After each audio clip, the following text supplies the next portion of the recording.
আসসালামু আলাইকুম। মাইস মাম চ্যানেলের আজকের আয়োজনে থাকছে তালকদম পুলি পিঠা।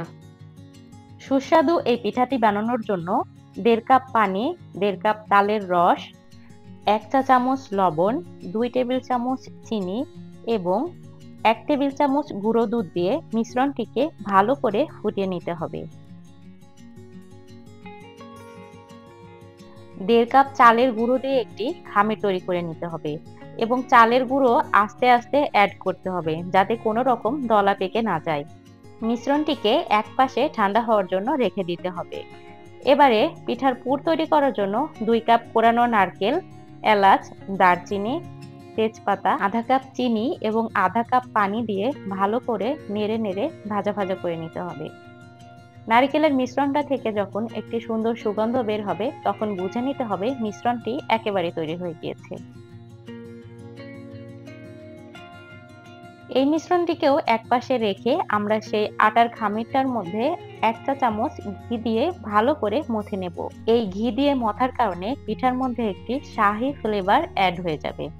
মিশ্রণটিকে খুব ভালো করে ডলে ডলে মথে নিতে হবে, কারণ পরবর্তীতে পিঠা বানানোর জন্য এই মিশ্রণটি মসৃণ হওয়া খুবই জরুরি যাতে পিঠা ভেঙে না যায়। মিশ্রণ থেকে অল্প অল্প করে আটা নিয়ে বলের আকৃতি তৈরি করে তার মধ্যে নারিকেলের পুর দিয়ে দিতে হবে এবং খুব সাবধানতার সাথে এটার মুখ লাগিয়ে দিতে হবে।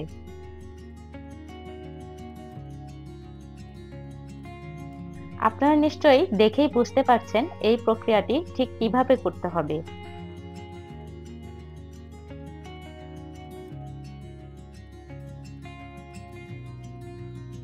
আধা ঘন্টা ভিজিয়ে পানি ঝরিয়ে রাখা পোলাওয়ের চাল ব্যবহার করছি। এটাকে পিঠার গায়ে খুব ভালো করে চেপে চেপে লাগিয়ে নিতে হবে।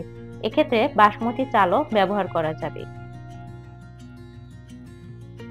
একটি ছাঁকনির উপরে আমি কিছুটা তেল ব্রাশ করে নিচ্ছি এবং নিচে আছে পানি।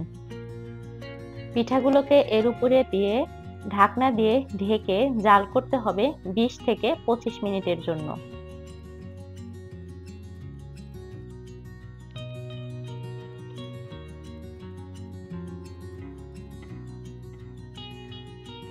এবং এরপরেই তৈরি হয়ে যাবে সুস্বাদু তালকদম পিঠা।